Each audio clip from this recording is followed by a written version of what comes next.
반갑습니다. 우리 칼바르트 공부 두 번째 시간입니다. 50분 하고 한 10분 쉬었다가 다시 50분 하고 그런 정도로 진행하도록 하겠습니다. 일단 본문을 충실하게 좀 따라가 보도록 하겠어요. 또 하면서 제가 필요한 이야기들을 보충하겠습니다. 여러분 가지고 있는 책 19쪽부터 30쪽까지입니다. 12쪽 정도 되겠네요. 길지 않습니다. 얘는 그냥 따라 읽으면 한 20분 정도면 읽을 수 있어요. 근데 그 내용을 보면 굉장히 우리가 시간을 좀 많이 투자해야 됩니다. 칼바르트는 20세기 개신교 신학의 최고봉이라고 해도 과언이 아닙니다. 근데 한국에서는 아까 우리 공부하기 전에 어떤 집사님이 질문했듯이 이 사람마저 자유주의 신학자 이렇게 매도하고 있는 형편이라서 참 우리의 대한민국의 신앙과 영성 신학이 참 척박하다 이렇게 말할 수밖에 없습니다. 원래 이제 칼바르트는 아까 뭐 신정통주의라고 얘기를 하신 것 같은데 신정통주의, 네오 오소독시 이렇게 이제 원어로 하자면 그렇게 됐습니다. 새로운 정통주의라고 이야기하는 거예요. 그건 이제 교회 역사, 교리사적인 차원에서 본다면 종교개혁 이후로 됐던 정통주의로 돌아가자고 하는 게 아니라 다시 종교개혁으로 돌아가자고 하는 겁니다. 그런 점에서 이 바르트의 신학은 종교개혁 신학이라고 얘기하면 된다. 특별히 이제 칼빈에게 영향을 많이 미쳤고 칼빈 신학을 그대로 20세기에 새롭게 해석해낸 사람이다 생각 들었습니다. 근데 이 바르트를 자유주의 신학자라고 얘기하는 사람들이 다 대개는 칼빈주의자들이거든요. 총신계통에. 그게 참, 조금이 아니라 많이 우스운 거죠. 자기들이 그렇게 숭상하고 있는 칼빈을 20세기에 새롭게 리바이벌한 이 바르트를 자유주의 신학이라고 얘기하는 건 좀 우스운 거죠. 근데 그렇게 말하게 되는 이유는 칼바르트가 이 성경을 역사 비평으로 보기 때문에 그렇습니다. 그러니까 하늘에서 뚝 떨어진 게 아니라 그 역사 안에서 이제 기록되었으니 그 말씀을 이해하려면 히스토리칼 크리티시즘이 필요하다. 그 얘기하는 거예요. 그러니까 성경을 역사적이라고 하는 말만 붙이면 이건 이제 불온한 시각으로 한국 교회가 바라보는 그런 경향이 있습니다. 자, 보십시오. 19쪽. 믿음은 신뢰다. 여기 되어 있습니다. 차례를 먼저 잠깐 더 봅시다. 차례 머릿말부터 시작됩니다. 24강까지 있어요. 1강은 우리가 지난번에 했습니다. 2강 믿음은 신뢰다. 3강 믿음은 알미다. 4번 믿음은 고백이다. 그러니까 믿음이라고 하는 거를 세 가지로 규정하잖아요. 그러니까 보통 우리는 믿음 하면 딱 하나로 생각하는데 그거를 속사를 더 들여다보면 이 세 가지로 살펴볼 수 있다고 하는 거예요. 그러니까 신뢰, 암, 고백. 그러니까 이런 것들을 우리가 잘 따라가면 정말 신앙이 뭐냐라고 하는 걸 잘 알 수 있게 돼요. 이거 신학도 전문적인 영역이라서 바깥에 있는 사람들에게는 별거 아닌 것 같이 보이는 것도 그 신학자들은 아주 세밀하게 살핌으로써 그것의 실체를 더 확연하게 드러내려고 하는 겁니다. 이런 거죠. 혹시 여러분 그 유홍준 선생의 나의 유산 답사기라고 하는 책을 읽어보신 분들이 있겠죠. 그러니까 우리들 눈에는 그냥 지나가 버리는 게 유홍준 선생의 눈으로는 많은 새로운 것들이 거기서 드러나게 돼요. 정말 그 책에 그 몇 권이나 썼어요. 나의 유산 답사기 뭐 1, 2권 해서 일본에도 일본 거도 하고 북한 거도 하고 뭐 많이 했습니다. 제 일본에 제가 알고 있기로는 전라남도 그쪽으로부터 시작했던 것 같아요. 굉장히 인상 깊게 저도 읽었습니다. 그리고 전문가가 볼 때는 모든 유산, 뭐 땅이라든지 무덤이라든지 어떤 건물들, 절 이런 것들 속에서 이제 우리 일반 사람들은 다 지나가지만 그 전문가 눈을 통해서는 그 역사가 막 살아서 움직이는 그런 것처럼 신학도 그렇습니다. 기독교 안에 있는 것들을 풍성하게 이야기하는 거죠. 좀 가봅시다.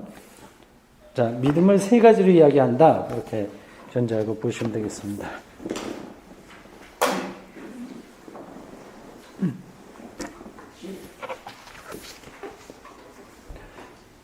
사도신경은 나는 믿습니다라는 의미 깊은 말과 함께 시작된다.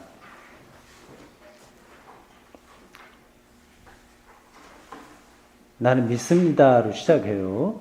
우리말로는 좀 순서가 좀 틀리긴 한데 원래 이 라틴어와 독일어, 프랑스어, 영어도 마찬가지인데 여기서는 사도신경이 나는 믿습니다. 이런 걸 시작합니다. 그게 아주 의미 깊은 말이에요. 이것은 우리 앞에 놓인 모든 근본적 과제를 사도신경의 단순한 시작 문구와 연결시켜야 함을 뜻한다. 그러니까 사도신경에서 믿습니다라는 말 뒤에 많은 게 나오잖아요. 그죠? 하나님, 성자, 성령 많은 게 나오잖아요. 엄청난 게 나와요. 오늘 설교에서도 변형, 우주, 미래 그런 거 얘기했는데 그게 사도신경 안에 그런 것들이 다 들어 있습니다. 이제 그런 모든 아주 커다란 주제들부터 시작해서 기독교의 그 모든 세계들이 결국은 여기로 시작된다는 거예요. I believe. 그러니까 내가 믿는다고 하는 것이 뭔지를 모르면 그 다음에 나오는 것도 좀 우습게 되는 거죠. 이제 오늘 읽어가면서 이제 보겠지만 미리 한 말씀 드린다면 많이 우리가 오해하고 있는 게 자기가 믿는다고 하는 걸 너무 중요하게 생각해요. 그게 중요하지 않습니다. 내가 믿는 게 중요한 게 아니라 대상이 중요한 거예요. 근데 큰 차이가 있습니다. 많은 경우에는 내가 믿습니다.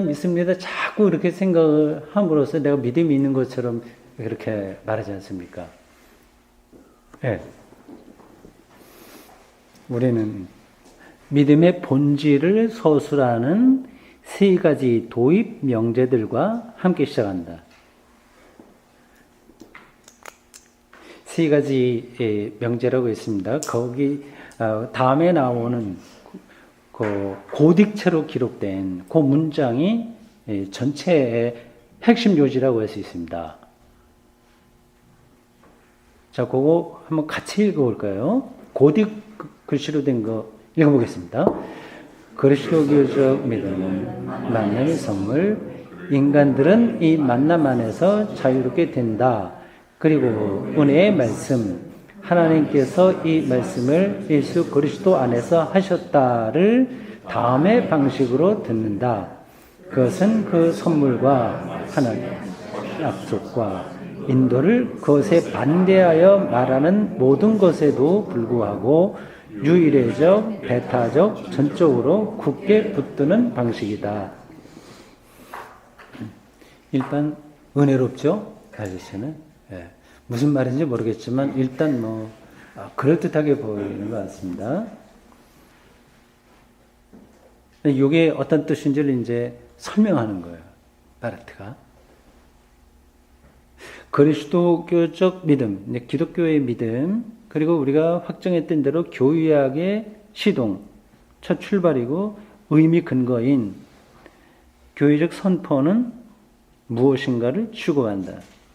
그러니까 믿음은 나의 어떤 열광적인 자아 성취 그런 게 아니라 어떤 것인가를 대상으로 다룬다고 하는 겁니다. 교회적 선포는 무엇인가를 추구한다. 그 무엇인가가 중요한 거죠. 선포는 무엇을 취급하는가. 그것은 그리스도인들이 믿는다고 하는 사실인가,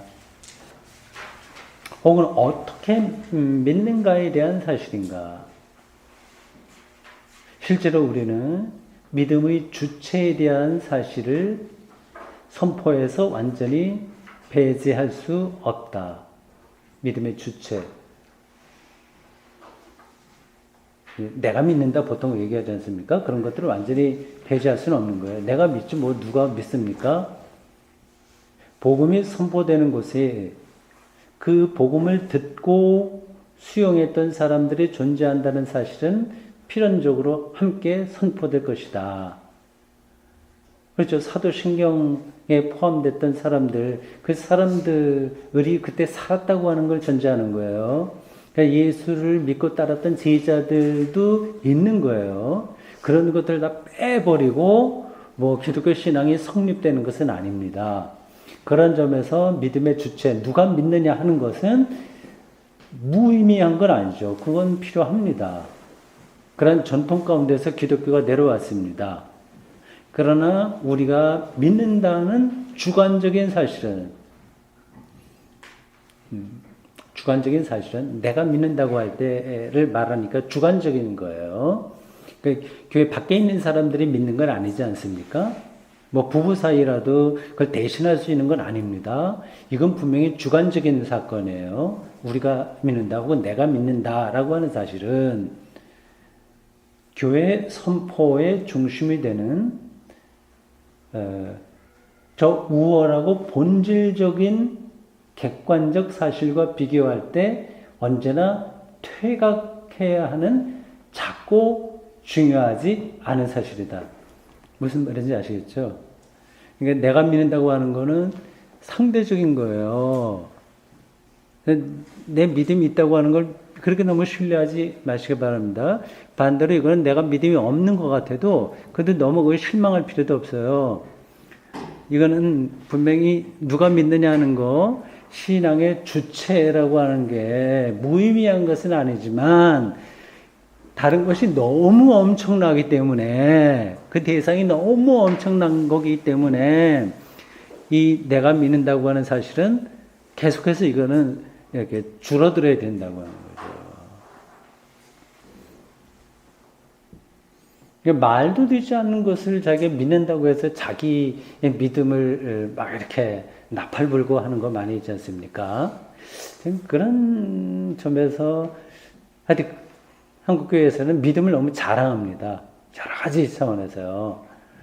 간증 같은 것도 좀 많이 하지 않습니까? 그게 꼭 나쁜 것은 아니지만 대개 그것은 자기 믿음을 자랑하는 거거든요. 그러니까 하나님께 영광을 돌린다고 말을 하지만 그러나 자기가 믿는다고 하는 것에 포커스가 있는 거죠. 지금 바르트는 분명하게 그것의 차이를 말하고 있습니다. 믿음의 주체가 성경부터 시작해서 그게 필요하긴 하되 그게 없을 수는 없지만 그러나 믿어야 될 그 대상과 그 사건이 엄청나기에 내가 믿는다고 하는 사건은 아무리 축소돼도 괜찮다고 하는 거죠. 근데 주관적인 믿음보다도 객관적인 사실이 더 중요하다고 하는 겁니다. 그래서 저도 그렇게 난 옳다고 생각을 합니다. 그래서 제가 신자들에게 뭐 믿습니까? 뭐 어떻게 그렇게 말을 하지 않습니다. 그건 별로 중요하지 않기 때문에 믿어야 될 대상이 어떤 분인가만 설명하는 거예요. 정말 그럴 만하다 생각하면 내가 믿지 말라고 하더라도 당연히 거기에 가게 돼 있거든요. 그 두 가지 사실을 비교한 겁니다. 주관적인 사실과 객관적인 사실. 주관적인 사실은 내가 믿는다고 하는 것이며, 객관적인 사실은 그 믿어야 될 대상을 가리킵니다.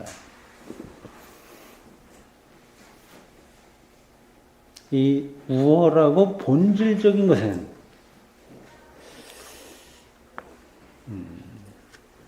우월하고 본질적인 것은 그러한 경험들을 얼마나 하시는지 모르겠습니다. 예수 그리스도 사건이죠, 말하자면. 엄청난 거예요. 그걸 느끼는 사람만 느끼고 못 느끼는 사람은 못 느낍니다. 제가 오늘 설교하면서 시인 두 사람 얘기했는데, 조병아도 산수유 앞에서 이 황홀, 그리고 자기가 나이 먹는다고 하는 사실, 이런 것까지 뛰어넘어서 어떤 게 존재한다고 하는 사실 속으로 깊이 들어가지 않습니까? 예, 그 우월하고 본질적인 것은 그리스도인이 믿는 그것,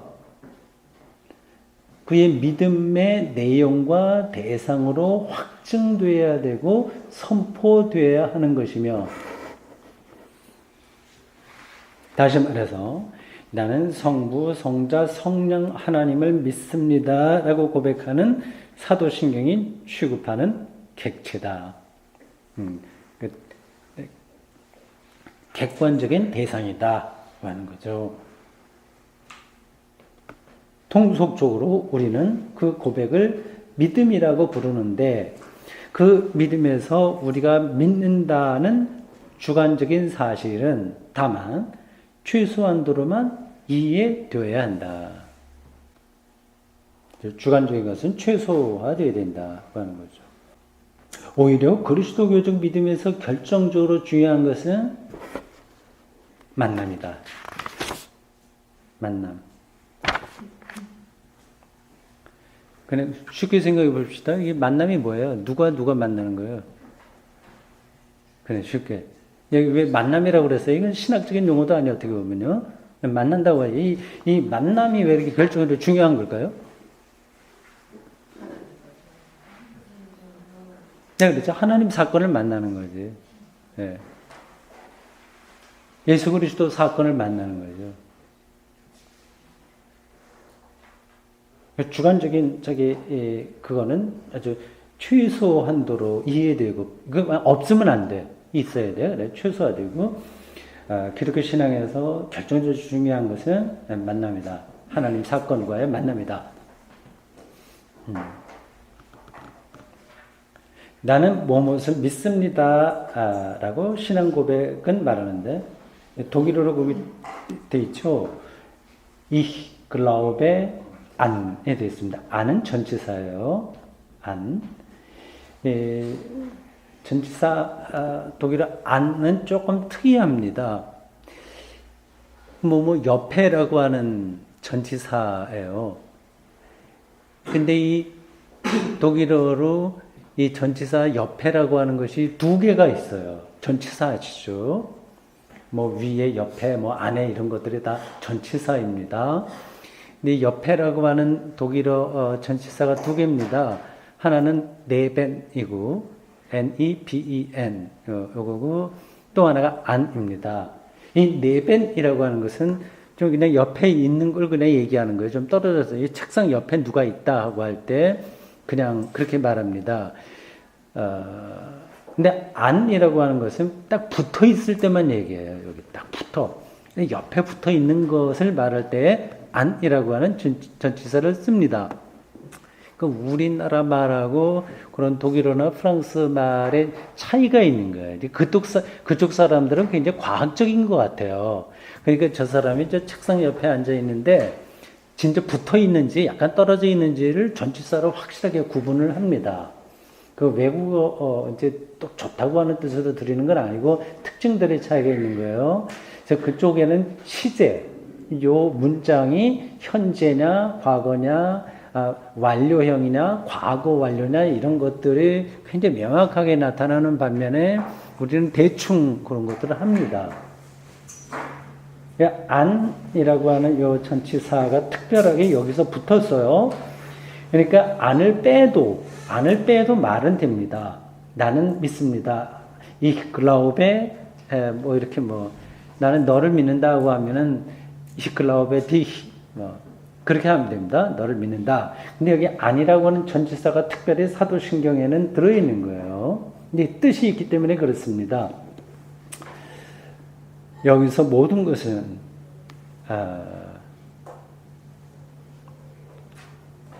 강조가 나가 아니라 대상을 가리키는 전치사인 어디에 딱 붙어 있는 거예요. 안에 달려있다. 사도신경은 전치사 안, 곧 믿음의 대상을 설명하며 우리의 주관적인 믿음은 그 대상에 의해 따라갈 뿐이다. 그러니까 우리의 주관적인 믿음은 수동적인 거예요. 종속적인 거예요. 그 대상이 더 중요한 겁니다. 여러분, 근데 이런 것들이 한번 신앙생활 하는데 뭐가 중요해? 이렇게 생각할 수 있어요. 그냥 예수 잘 믿고 예배 잘 드리고 이렇게 하면 되지. 이렇게 또 이렇게 세밀하게 구분을 하는 것이 뭐 신앙생활에 뭐가 중요해? 이렇게 생각할 수 있어요. 근데 이거는 단순히 우리가 신학 공부를 하는 것만이 아니라 우리 신앙을 결정하는 요소가 됩니다. 이런 기초가 확실하지 않으면 이제 결과적으로 다른 방향으로 나가게 됩니다. 보통 은혜를 많이 받는다. 믿음, 자기가 믿고 있다고 하는 것을 잘 이제 목사가 신자들에게 강요, 뭐 이렇게 잘 끌어가려면 좋은 쪽으로요. 끌어가려면 뭐 여러 가지 방법을 그렇게 구사하게 됩니다. 설교할 때도 이렇게 믿습니까 하면 아멘 해야 되고, 감정적으로라도 내가 정말 뭔가 믿고 있다고 하는 것에 굉장히 매력을 느끼게 되는 거예요. 근데 한국 교회는 그런 게 좀 상당히 많습니다. 좋은 뜻으로 굉장히 실존적이에요. 믿고 있는 자기가 굉장히 기특하게 보이는 거예요. 그래서 헌금도 많이 하고, 예를 들자면 뭐 교회당 지을 때 뭐 수억 원 이렇게 기부를 한다거나 뭐 등등 그런 것들도 결국은 자기가 중심으로 돼서 할 경우가 상당히 많죠. 근데 그거는 지금 여기 바르트가 설명하고 있는 대로 믿음이라고 하는 것은 그 대상에게 따라가는 것이라고 하는 사실이 명확하게 그런 분들에게 아직 정리가 되지 않았기 때문에 벌어지는 현상이라고 할 수 있습니다. 사도신경은 전치사 안, 곧 믿음의 대상을 설명하며 우리의 주관적 믿음은 그 대상에 의해 따라갈 뿐이다. 신앙 고백은 나는 믿습니다라는 첫 단어 외에는 믿음의 주관적 사실에 대해서 전적으로 침묵한다. 이것도 놀라운 발견이에요. 그래서 사도신경에 보면 나는 믿습니다라고 했지 그 다음에 뭐 다른 게 없어요. 그 내용만 가득 차 있습니다. 대상에 대한 내용이요. 그러니까 여러분들이 그걸 조금 더 강하게 얘기하면 내가 지금 믿음이 있는 거예요? 없는 거? 그런 거 생각할 필요도 없습니다. 사실. 그 기독교 신앙의 내용만 충실하게 따라가면 돼요.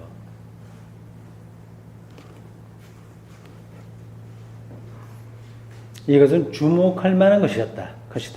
그 관계가 역전되었을 때, 관계가 뭐예요? 믿고 있는 자기하고 믿음의 대상의 관계가 잘못됐을 때에 그리스도인들이 이 문제에서 자신의 행위에 대해서만, 그리고 믿음의 대상이 아니라 믿는 주체인 인간 자신에게서 발생하는 체험적 자극과 동요에 대해서만 논의했던 시대에, 이 시대를 어느 거로 생각할 수 있을까요? 바르트가 이 얘기를 할 때요. 그러니까 정말 중요한 것과 중요하지 않은 것이 이렇게 잘못되어 있는 그 시대를 가리키거든요. 믿고 있는 자기 주관적 주체가 강조되던 그 시대 말입니다.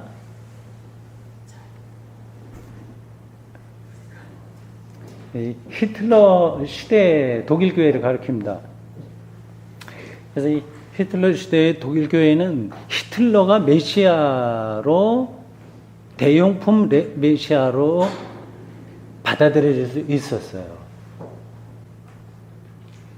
그 관계가 역전되었던 시대, 그리스도인들의 문제에서 자신의 행위에 대해서만, 그리고 인간 자신에게 발생하는 체험적 자극과 동요에 대해서만 논의했던 시대. 자기 열정이죠. 자기 열정에 매몰되어 있을 때에, 그리고 무엇을 믿어야 하는지에 대해서는 침묵했던 시대에는 전혀 좋은 시대가 아니었다.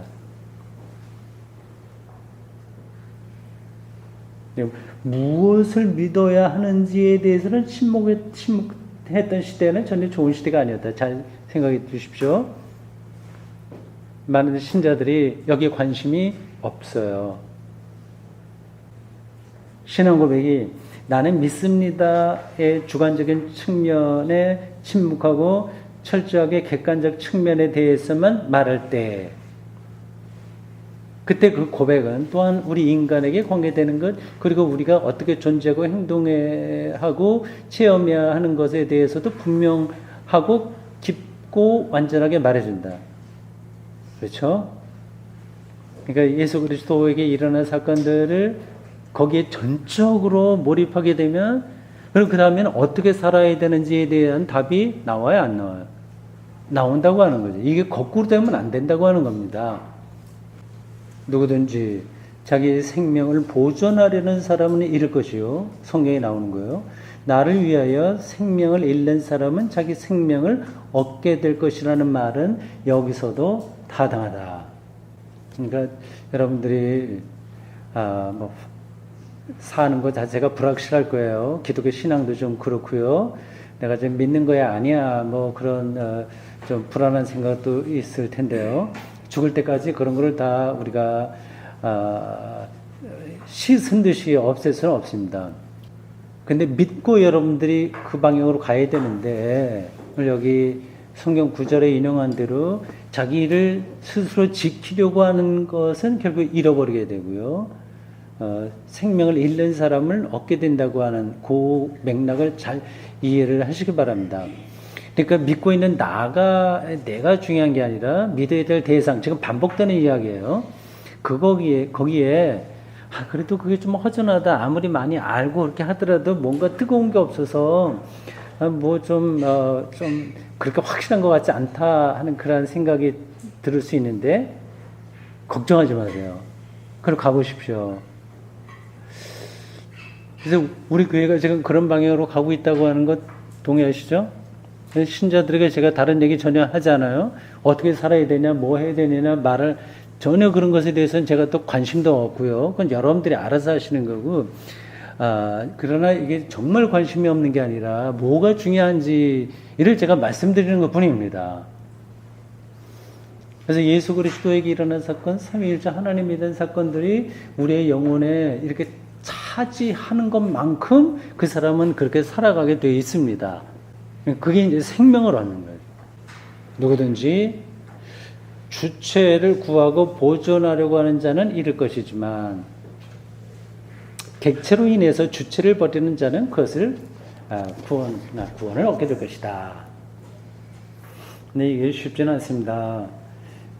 오늘 설교에도 비슷하게 나오는데 계속 이제 우리 자기 고집, 자기에게 떨어져 있어요. 참 어렵습니다. 이걸 뛰어넘기가. 그러니까 믿고 있는 내가 이제 기특하게 보이는 거죠. 가봅시다. 나는 믿는다. 이것은 물론 나의 경험과 행위인 동시에 인간의 경험과 행위이며 인간적 현존재 양식이다. 그건 평이한 설명이니까요. 그러나 바로 그 나는 믿는다는 저 한 분, 여기 전치사가 꼭 따라가는 거예요. 안. 독일어로 안입니다. 라틴어로 인이에요. 크레도 인이에요. 나는 믿는다 전치사가 포함된 거기서 저 한 분 하나님과의 만남 안에서 철두철미 성취된다. 그래서 우리가 구약도 읽고 신약도 읽고 하는 겁니다. 거기서 이제 우리가 하나님을 경험하니까요. 그렇게 되면 내가 믿는다고 하는 것이 되는 거예요. 그때서야. 근데 그 대상에 대한 그 관심과 내용이 없을 때는 어떻게 돼요?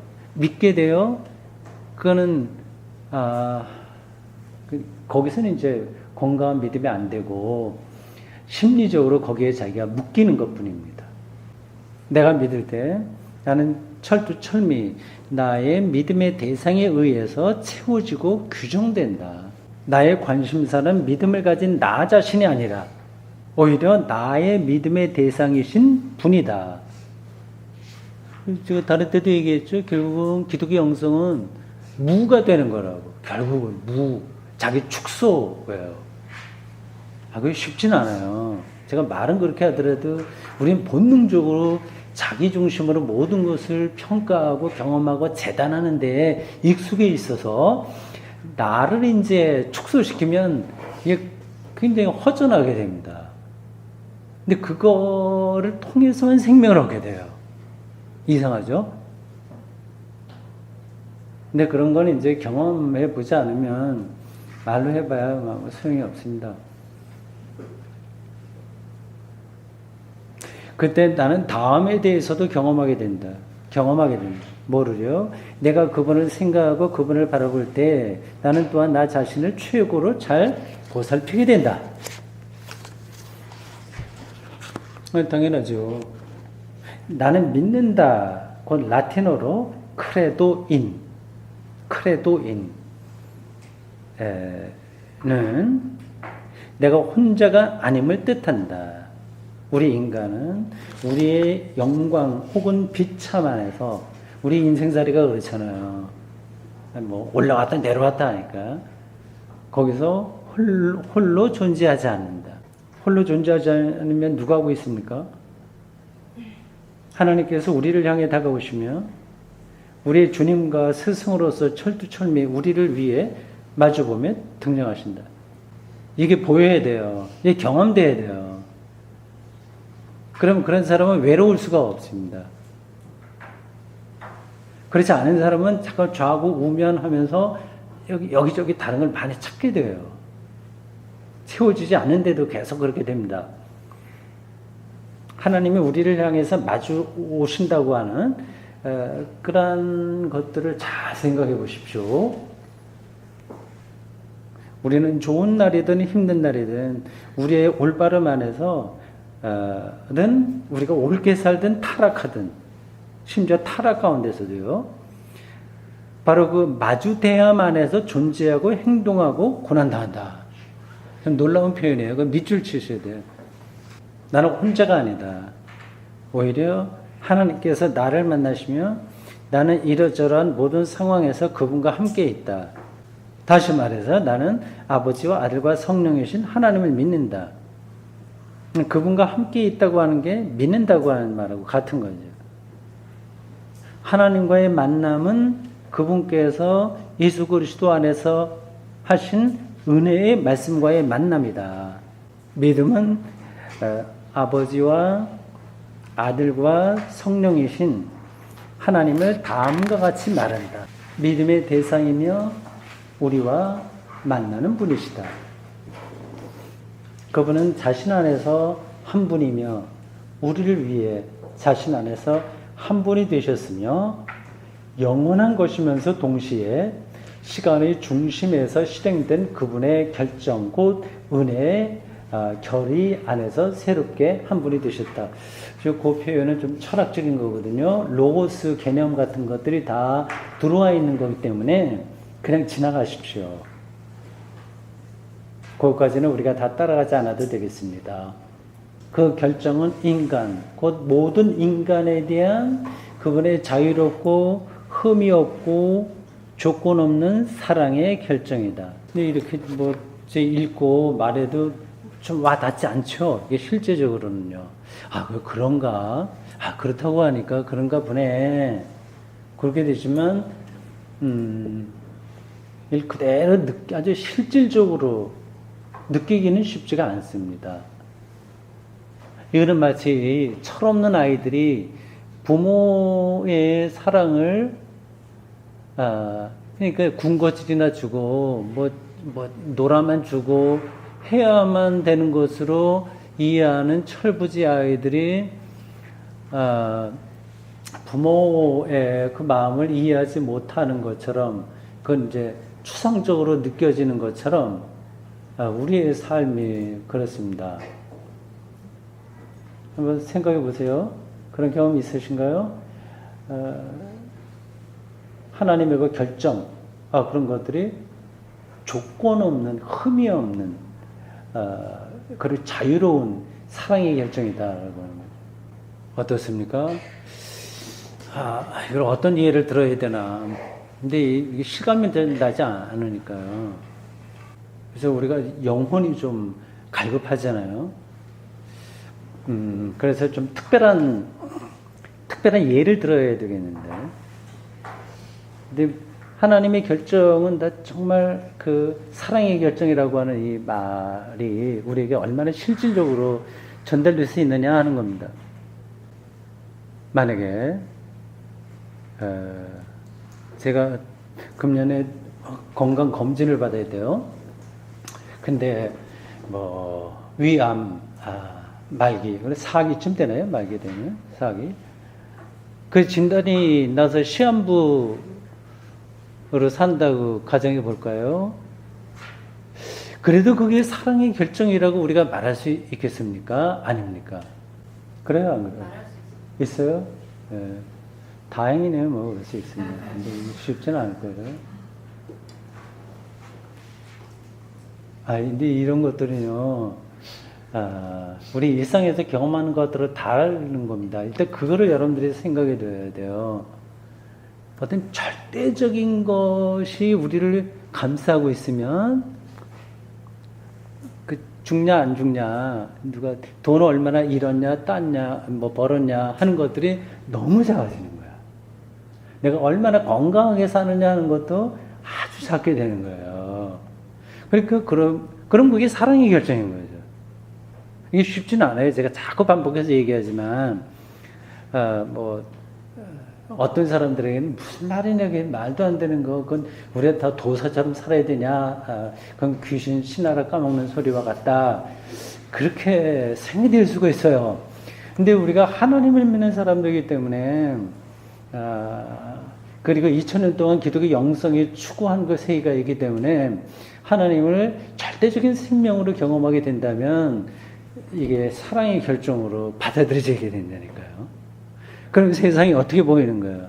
전혀 다르게 보이는 거죠. 이게 오해하지 마세요. 근데 망상에 떨어져도 된다. 아주 그 돈키호테처럼 이상주의, 극단적인 이상주의에 따라서 뭐 혼자서 하늘을 나는 것처럼 살아도 된다고 하는 것이 아니라 우리의 삶을 더 뚫어보는 거예요. 몇 주 전에 여러분 조금 졸릴 것 같아서 개인적으로 좀 얘기하겠습니다. 몇 주 전에 제가 다리, 발목 있는데 상처가 좀 났습니다. 그래서 잠결에 내가 좀 많이 심하게 긁은 것 같아요. 그래서 껍질이 이제 화상을 입은 것처럼 벗겨졌습니다. 나는 뭐 대수롭지 않게 지나가는데 한 며칠 있다가 문득 보니까 그게 한 4cm 정도 지름이 되는 거로 물집이 크게 생겼어요. 뭐 이렇게 됐나 싶어서 손톱으로 그 피부를 이제 이렇게 잘라냈습니다. 물집 생긴 걸. 그럼 물이 굉장히 많이 나왔어요. 그래서 손을 이렇게 눌렀습니다. 그러니까 딱 붙어요. 그렇게. 그래서 좀 시간 지나면 낫겠지 이런 생각을 했는데 뭐 좀 열도 나고 그리고 뭐 좀 상처가 좀 심하게 그렇게 됐습니다. 제가 뭐 그거를 사진 찍어서 다비아에다 올렸었는데 보신 분들이 있는지 모르겠어요.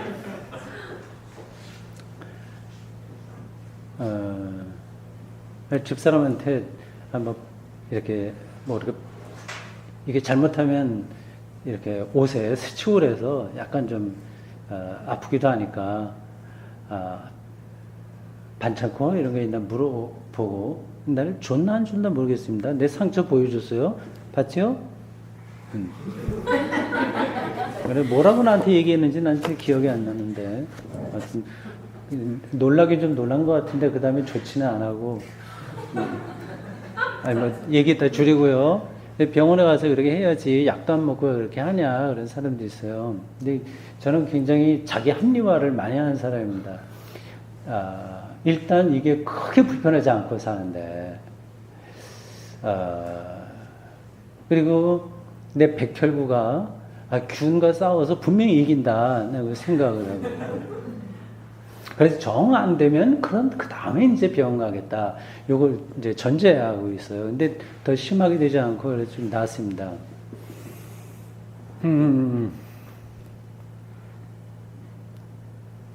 이거 별거 아닌 거지만, 이 땅 안에서 살고 있는 거를 작게 저는 좀 생각을 하는 편이에요. 그러니까 내가 살고 있다고 하는 것 자체에 대해서 별로 중요하게 생각하지 않습니다. 주관적인 그런 생각을 자꾸만 줄이려고 해요. 그러니까 하나님이 어떻게 세계를 통치하시는가? 하나님이 나에게 어떤 그런 뜻으로 말씀하시는가? 네, 그런 쪽으로 생각을 해요. 그러니까 내 백혈구가 균과 어떻게 싸우는가를 이렇게 재밌게 좀 들여다보려고 생각합니다. 그래서 내 운명이 어떻게 될 거냐 하는 것에 대해서 그냥 다른 사람을 쳐다보듯이 저를 쳐다보면서 좀 살아가는 편입니다. 꼭 그래서 이게 좋다고 하는 뜻은 아니고, 결국은 나는 너무 작은 거니까, 있으나 없으나 마찬가지고, 그럼 내가 사는 길은 이 전체 세계를 구원하시고 통치하시는 하나님의 내가 얼마만큼 참여하냐, 여기에 있다고 정말 확신하기 때문에 그렇습니다. 그거 말고는 내가 확신할 수 있는 게 하나도 없는 거예요, 사실은요. 보십시오. 하나님께서 우리에게 은혜를 베푸신다는 것, 그것이 아버지와 아들과 성령에 대한 신앙 고백이 말하는 것이다. 그래서 다음 사실을 포함합니다. 우리가 그분과 함께 한다는 것을 우리 자신의 힘으로 성취한 적도 없고 성취할 수도 없으며, 그분께서 우리의 하나님이 되신다고 하는 것은 우리에게 과분한 일이며, 우리는 그분에 대해 어떤 권한 혹은 권리도 갖고 있지 않지만, 그러나 그분은 흠이 없는 선하심 안에서, 그리고 그분의 위엄의 자유 안에서 스스로 인간의 하나님, 곧 우리 하나님이 되려고 하셨다. 상황이 그러하다고 하는 것을 그분께서 우리에게 말씀하신다. 그게 이제 성경 안에 있는 내용들이에요. 하나님께서 우리에게 나는 너희에게 은혜를 베푼다고 말하시는 것, 그것이 하나님의 말씀이며 모든 그리스도교적 사고의 중심 개념이다. 하나님의 말씀은 하나님의 은혜의 말씀이다. 은혜라고 하는 게 무슨 뜻일까요? 선물로 주었다고 하는 거거든요. 값없이 받았다고 하는 뜻이거든요. 만일 여러분이 나에게 하나님의 그 말씀을 어디서 듣는지를 묻는다면 나는 다만 사도신경의 중심인 제2조항으로 대답할 수밖에 없다. 제2조항은 예수님에 대한 이야기예요. 하나님의 은혜의 말씀은 예수 그리스도 곧 하나님의 아들이자 사람의 아들이시며 그 한 분 안에서 우리와 함께 하시는 하나님 곧 임마누엘이시다. 임마누엘. 그리스도교적 믿음은 이 임마누엘의 만남 곧 예수 그리스도와의 만남이며 그분 안에서 살아계신 하나님의 말씀과의 만남이다. 그 만남이 충격적으로 와 닿아야 되죠.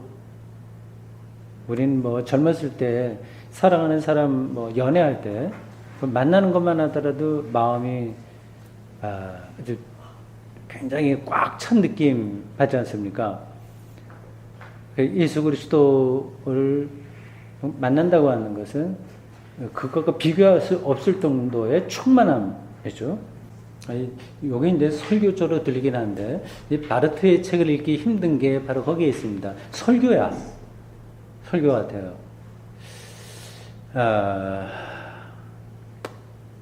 어떻게 설명을 해야 될까요? 좀 더 가보겠습니다. 우리가 성서를 하나님의 말씀이라고 부를 때 그것은 성서가 하나님의 바로 그 하나님의 말씀에 대한 예언자와 사도들의 증거임을 뜻한다. 그 말씀은 이스라엘 사람 예수이며 하나님의 그리스도이며 영원한 우리의 주님과 왕이시다. 우리가 그것을 고백하고 교회의 선포를 하나님의 말씀이라고 과감하게 부를 때 그 말에서 예수 그리스도의 선포가 이해되어야 된다. 그분은 우리에게 선하신 참 하나님이시며 참 사람이시다. 그분 안에서 하나님께서 우리를 만나신다. 그분은 바로 그리스도죠. 하나님이 우리를 만나신다. 그러므로 우리가 나는 하나님을 믿는다고 말할 때 그것을 구체적으로 나는 주 예수 그리스도를 믿는다고 하는 것을 뜻한다. 나는 그 만남을 선물이라고 말했다. 은혜죠, 선물. 그거는 좀 기니까 한 10분 쉬었다가 하도록 하겠습니다.